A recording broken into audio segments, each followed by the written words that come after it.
கன்னி ராசிக்காரர்களை இப்போ பார்க்க போகிறோம்.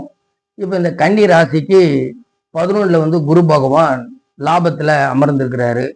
இப்போ இவங்களை பொறுத்த வரைக்கும் வச்சு பார்க்கும்போது நல்ல கேள்வி ஞானமும் புத்திசாலித்தனமும் கொண்டவர்களாக இருப்பாங்க. டெக்னிக்கல் மைண்டு உடையவராக இருப்பாங்க. எந்த ஒரு விஷயமா இருந்தாலும் சூட்சுமத்தை கண்டுபிடிச்சி அதன்படி நடக்கக்கூடியவராகவும் இருப்பாங்க. ஒன்று, கலை ஞானமும் சாஸ்திர இதிகாச புராண சங்கதிகளையும் அறிந்து கொள்ளக்கூடியவராகவும் இவங்க இருப்பாங்க. இப்போ இந்த வருட குரு பகவான் இவங்களுக்கு என்ன செய்ய போறாருன்றதை நம்ம பார்ப்போம். இப்போ இந்த ஜாதகர் பிரகாரம் வச்சு பார்க்கும்போது இந்த கால நேரத்தில் அண்டை அயலவர்கள் உதவிகள் இவர்களுக்கு நிறைஞ்சு காணப்படும். இடம் விட்டு இடம் பெயர்ச்சி அடையக்கூடிய ஒரு தன்மைகள் உண்டாகும்.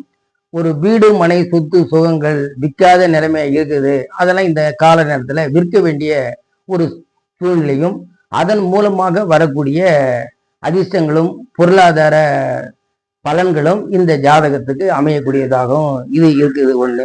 ரெண்டாவது, கணவன் மனைவிக்குள்ள கருத்து ஒருமித்த வாழ்க்கையும் அதன் மூலமாக குடும்பத்தில் அமைதியும் சந்தோஷமும் மாமனார் மாமியார் மெச்சத்தகுந்த மருமகளாகவும் குடும்பத்துல வரக்கூடிய அமைப்புகளும் ஒருத்தருக்கு ஒருத்தருக்கு புரிந்து கொள்ளக்கூடிய ஒரு தன்மையும் தொழில்துறைகளை நல்ல முன்னேற்றமான ஒரு சூழ்நிலையும் பிள்ளைகளால் நன்மைகளையும் எல்லா விஷயத்திலையும் இந்த வருடம் ஒரு ஏற்றமிகு ஆண்டா வரக்கூடிய அமைப்பு உடையதாக இருக்கிறதுனால இந்த காலம் நன்மையான பலனையே இது சொல்லுது.